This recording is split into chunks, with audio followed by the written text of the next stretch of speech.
All right, get ready to dive deep because we are tackling Carl Jung today. You guys sent over a ton of his ideas, and honestly, it's like this. Backstage pass to your own mind. You know? Ever feel like there's this whole hidden world like swirling under the surface of everything you think? Well, Jung, he was all about exploring that. Dreams, those weird coincidences that make you go, huh. Even like the parts of yourself you try to hide. We've got it all. Shadow work, dream analysis, archetypes, seriously cool stuff. And to be our guide through this like hidden world, we've got expert speaker with us. So out of all of this, what really stands out to you? What's the big aha moment? Well, I think what's so fascinating about Jung is he doesn't see us as just like these isolated individuals. He believed in something called the collective unconscious. It's like a giant library of human experiences Yeah. that we're all plugged into. Like, imagine we all have access to the same underlying code. Hmm. And by understanding that code, we can unlock a whole new level of self-awareness. Okay, wait, hold on. A giant invisible library. Are we talking some kind of like psychic internet here? Uh-huh. Okay, so think of it this way. Have you ever noticed how certain stories, like myths or even fairy tales, have these similar characters and themes across totally different cultures? Yeah, I guess so. Like the hero who goes on a quest, the wise old mentor, the trickster who shakes things up. These aren't just like random stories. They're tapping into these universal archetypes that live in this collective unconscious. So it's like these archetypes are the blueprints for human experience, and we're all just like drawing from the same set. Exactly. And I think a really powerful archetype Yeah. and a great place to start on this journey is the shadow. All right, the shadow. That does sound kind of ominous. Is this like our evil twin or something? Uh-huh. Not quite evil, Yeah. but definitely the part of ourselves we tend to shove under the rug. Think of it as those aspects of your personality that maybe you don't want to admit to. Maybe you get jealous easily, or you secretly crave control, or maybe you have like flashes of anger that seem to come out of nowhere. Oh, I know exactly what you mean. Like the other day, this coworker got praise for something I totally felt like I deserved. And I was all smiles on the outside, but inside, fuming. Is that my shadow like peeking out? It could be. And that's why Jung believed that shadow work is so important. It's not about like judging these parts of yourself. It's about acknowledging them, understanding where they come from, and ultimately integrating them into a more like whole and balanced you. So instead of pretending those parts don't exist, we shine a light on them. But how do we actually do that? Seems easier said than done. Well, one way is to just start paying attention to your reactions to other people. Hmm. So think about a recent conflict, a time you felt really triggered by someone. Now ask yourself, could my shadow be playing a role here? Are you reacting to something in them that maybe you haven't fully dealt with in yourself? Oh, that's a great point. It's so easy to project our own stuff onto others, especially when we're not even aware of it ourselves. So shadow work is like holding up a mirror, helping us see those blind spots. Exactly. And once you start recognizing those patterns, then you can start to unpack them. Journaling can be incredibly helpful here. Write down those shadow traits that you're noticing. Explore where they might have come from and how they might be impacting your life. So we're kind of becoming like archaeologists of our own minds, excavating these like hidden artifacts. But what happens once we've like unearthed these shadow traits? Do we just like accept them and carry on? Well, acceptance is definitely a huge part of it, but it's also about finding healthy ways to express those energies. Remember, the shadow isn't inherently bad, it's just energy. It needs to be channeled in a constructive way. Okay, so if I tend to be like overly controlling instead of micromanaging my friends and family, maybe I could channel that energy into like a leadership role at work or Yeah. maybe organizing a community project. Exactly, it's about finding a balance. Mm-hmm. Because repressing the shadow, it only makes it stronger. But when you integrate it and find healthy outlets, that's where the real magic happens. You reclaim your wholeness and unleash like a ton of energy and potential you might not even know you had. Okay, that makes total sense. So we've got this like shared library of experiences, the collective unconscious. And within that, we're exploring this shadow archetype, the parts of ourselves we try to hide. But how does this connect to those other archetypes you mentioned earlier? Like the hero, the wise old sage, all that. Well, just like the shadow, these archetypes are living in that collective unconscious. And they're not just these abstract concepts. They show up in our lives all the time. Okay, I'm intrigued. Give me an example.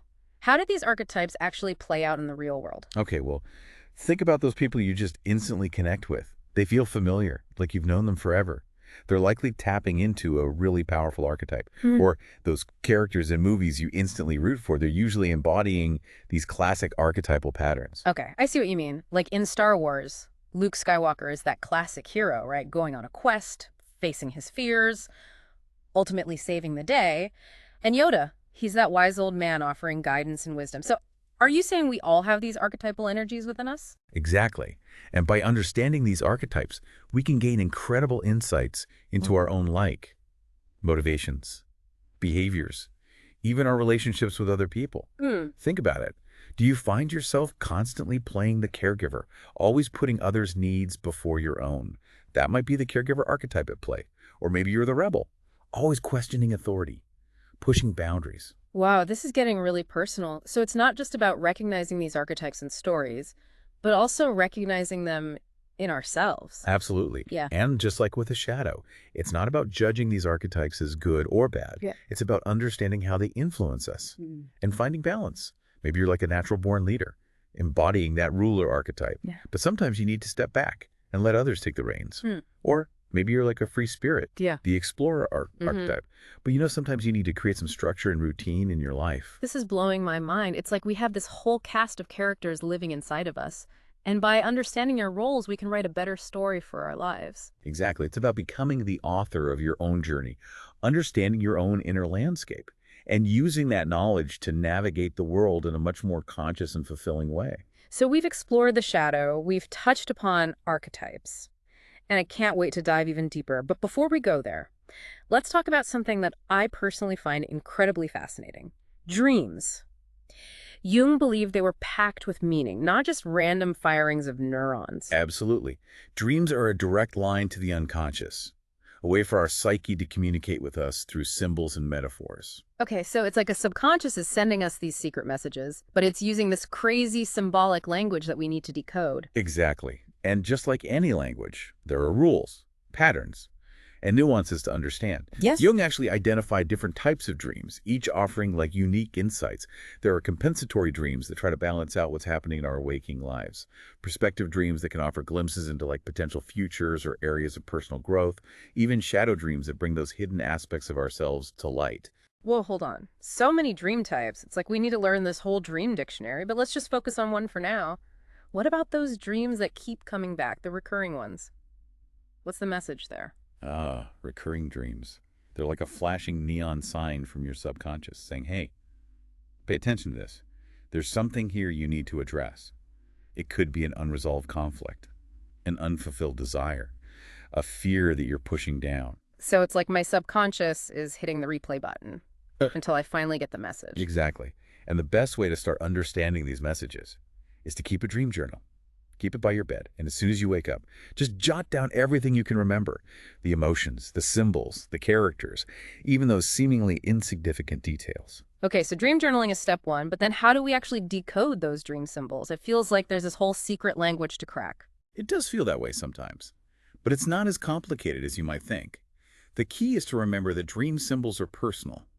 So what a snake represents to you might be different from what it represents to me.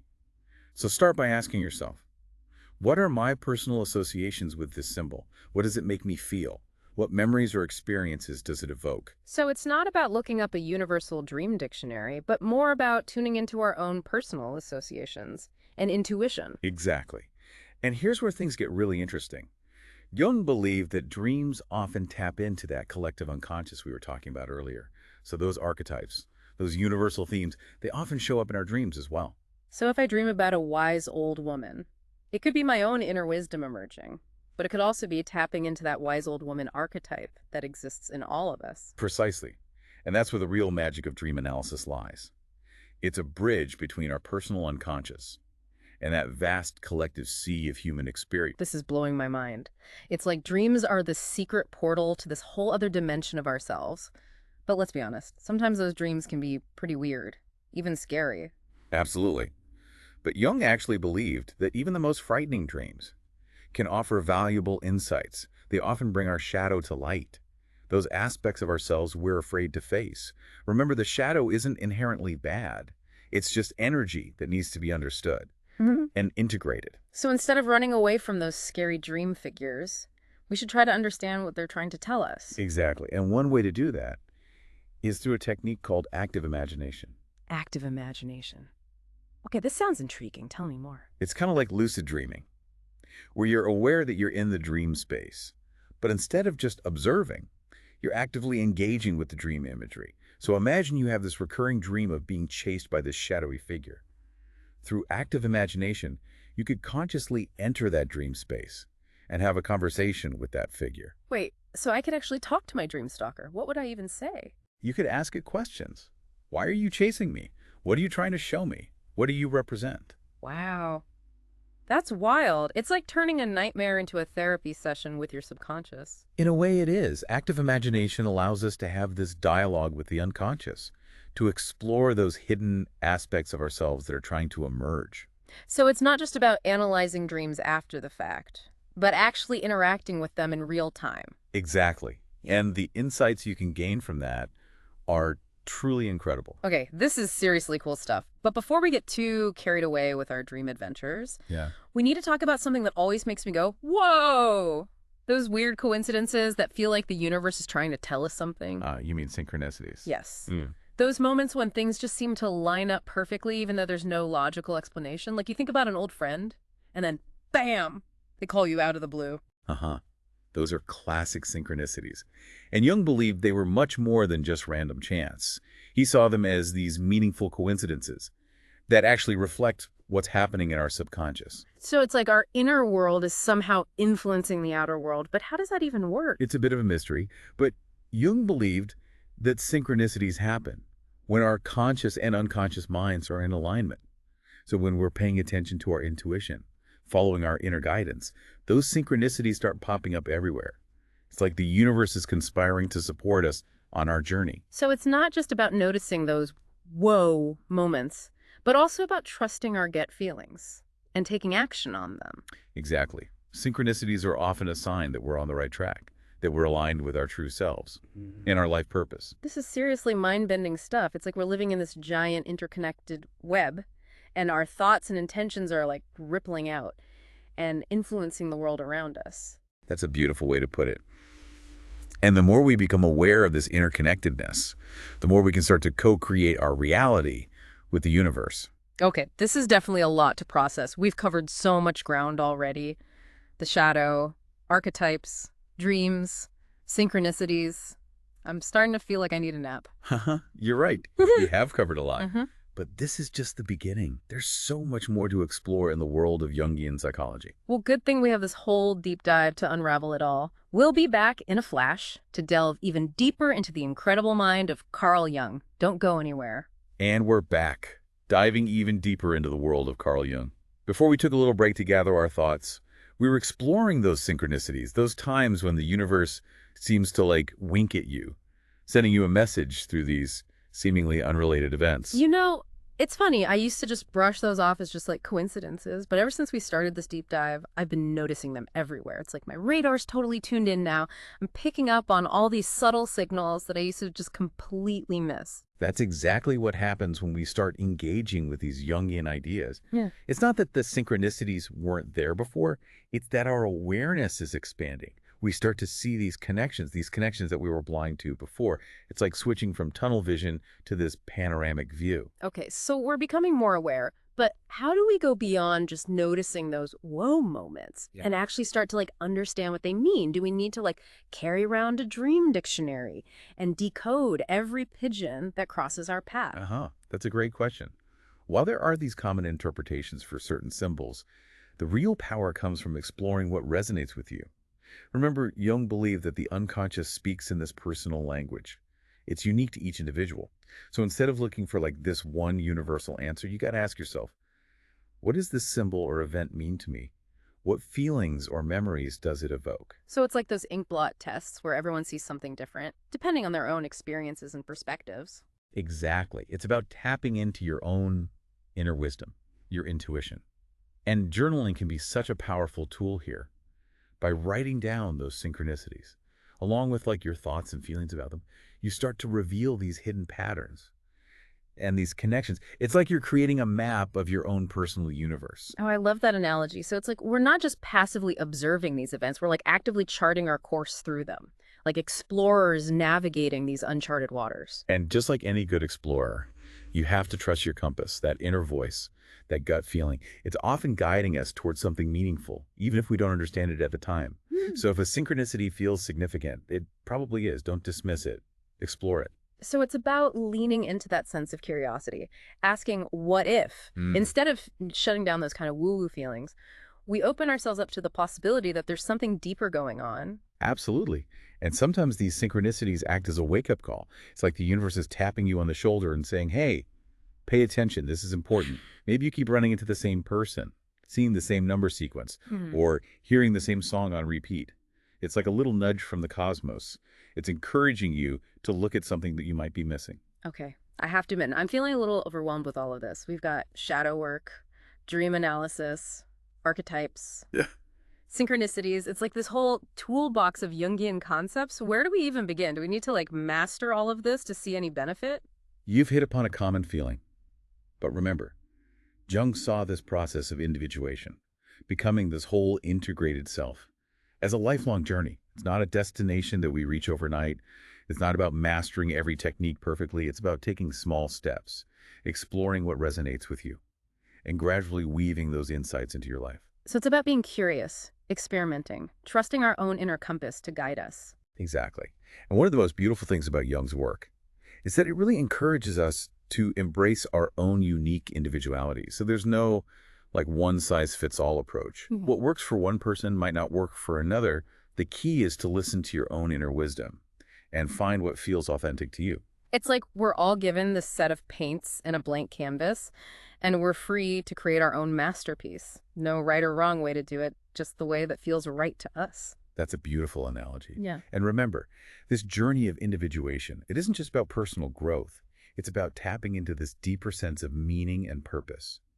Jung believed that we're all connected to something greater than ourselves, something he called the self, which is different from our ego, our everyday personality. Okay, so we've got the self with the lowercase s, which is our individual identity, our personality. And then we have the self with a capital S, which is something much bigger, something that connects us to like a universal source. You got it. Jung described the self as this archetype of wholeness, the center point around which all the other parts of our personality revolve. Like imagine the sun at the center of the solar system, holding everything together. So how do we actually connect with this self, this center point? Is it something we can like actively cultivate? Or does it emerge naturally as we kind of do this work of individuation, exploring our shadow, analyzing our dreams, all that? It's a little bit of both. The more we explore our inner landscape, the more we chip away at those like limiting beliefs and unconscious patterns, the more we kind of naturally align with the self. It's like we're clearing a path for that light to shine through. Like those ancient ruins that are slowly being excavated, revealing their beauty and grandeur over time. I love that. And as we connect with the self, we experience this really profound sense of purpose and meaning. We feel more grounded, more aligned with our values, more connected to something larger than ourselves. So it's not just about feeling good or achieving our goals, but about tapping into this deeper sense of purpose, understanding our place in this grand scheme of things. Exactly. And that's where things start to get really interesting. Jung believed that as we connect with the self, we also begin to recognize the archetypes within ourselves. Remember those universal patterns of human experience we talked about earlier? The hero, the wise old man, the creator. Yeah, those are starting to feel like old friends at this point, but you're saying that as we individuate, as we connect with that deeper self, these archetypes become more than just abstract concepts. We actually start to embody them. Exactly. We start to see those archetypal energies playing out in our own lives. We might recognize the hero's courage, in our own willingness to face challenges, the creator's imagination, in our own like bursts of inspiration, the lover's passion, in our own relationships. So it's not about choosing one archetype and sticking with it, but about recognizing those different archetypal energies that we embody at different times, in different situations. Precisely. We're complex beings with this whole cast of characters inside of us. And the more we understand those characters, the more we can consciously direct the play. So it's like we're the director of our own inner theater, and we have the power to choose which actors take the stage. Exactly. And as we become more aware of these archetypes, we can actually consciously cultivate those qualities. So if we admire the hero's courage, we can seek out opportunities to face our fears, overcome obstacles. If we resonate with the creator's imagination, we can explore creative outlets like writing, painting, or music. But it's also about recognizing the archetypes that might be playing out in our lives unconsciously, right? Like if we keep finding ourselves in situations where we're playing the victim, it might be a sign that we need to reclaim our power. Step into that hero archetype. That's a great point. Sometimes we get stuck in these certain archetypal patterns Mm-hmm. without even realizing it. But by becoming aware of these unconscious patterns, we can start to make conscious choices about how we want to express those energies. This is starting to feel like a whole new level of self-awareness. Like we're not just defined by our past experiences or our personality traits, but we have this vast reservoir of archetypal energy that we can tap into to create the lives that we want. That's the power of Jungian psychology. It offers us this framework for understanding not only who we are, but also who we can become. Okay, so we've talked about shadow work, archetypes, dreams, synchronicities, the self. It's like we're piecing together this giant puzzle. Is there anything else we need to know about this journey of individuation? Well, Jung believed that one of the hallmarks of individuation is the development of what he called the transcendent function. The transcendent function. Okay, that sounds pretty intense. What exactly are we talking about here? Think of it as like a bridge between the conscious and unconscious minds. It's a way for us to integrate those insights and the wisdom of the unconscious into our conscious lives. Like we're building a stairway to heaven, connecting the earthly realm of our everyday lives with like the celestial realm of our deepest selves. So it's like the transcendent function is the translator, helping us understand the language of the unconscious and then apply its wisdom to our like waking reality. That's a great way to think about it. The transcendent function helps us make sense of our dreams, our synchronicities, and other unconscious messages. It helps us to see the patterns and the connections that we might otherwise miss. So how do we actually activate this transcendent function? Is it something we can consciously control? Jung believed that the transcendent function is often activated through creative expression. So when we engage in activities like writing, painting, dancing, music, we tap into the unconscious and allow it to express itself. It's like we're opening a channel for those creative energies to flow through us. So it's not just about creating art for art's sake, but about using creativity as a way to connect with the unconscious and integrate its wisdom. Exactly. And it's not just limited to those traditional art forms. Any activity that allows for creative expression can activate the transcendent function. It could be gardening, cooking, playing with your children, or even having like a deep conversation with a friend. It's about finding those activities that make you feel alive, that spark your imagination, and allow you to tap into that flow state where the conscious and unconscious minds merge. This is really starting to come together. It's like we're building this bridge between our conscious and unconscious selves using tools like dream analysis, active imagination, synchronicities, creative expression to access the wisdom and guidance that's already within us all. That's a beautiful way to put it. And remember, this is a lifelong journey. There's always more to discover, more to integrate, more to create. This has been such an incredible deep dive into the world of Carl Jung. But before we wrap up, I have to ask, what's one key takeaway that you hope our listeners will walk away with today? If there's one thing I hope listeners will remember, is that they have the power to heal themselves, to transform their lives, to connect with their true potential. The answers are within them, waiting to be discovered. It's not about seeking external validation or chasing fleeting pleasures, but about turning inward, listening to those whispers of the soul, and embarking on that hero's journey of self-discovery. What a powerful message. So as we bring this deep dive to a close, I want to encourage our listeners to keep exploring, keep questioning, and keep trusting their own inner compass. The journey of individuation is a lifelong adventure, and it's one that's totally worth taking. Thank you for joining us. Okay, and we're back for one last Jungian hurrah. Expert speaker, before we took a break to kind of soak it all in, we were talking about that transcendent function, that bridge between our conscious and unconscious minds.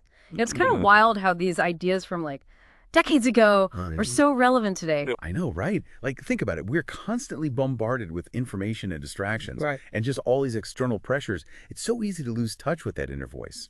I think Jung's emphasis on listening to the unconscious, it just feels more important now than ever. Totally. It's like he's offering this guidebook for navigating this whole chaotic modern world. But this whole idea of like connecting with our true selves sounds amazing, but also kind of daunting. Like, where do we even begin to look for this true self? Is it something we're like born with, or do we create it along the way?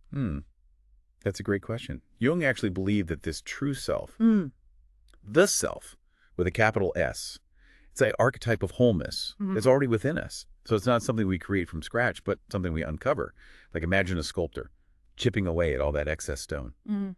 to reveal this masterpiece that was hidden inside all along. Ah, I see. So it's like we're peeling back the layers, all that conditioning, Hmm. expectations, even our own self-doubt to reveal like the essence of who we are. Exactly. Yeah. In that process, individuation, it's a lifelong journey. It's not about reaching this perfect state of being.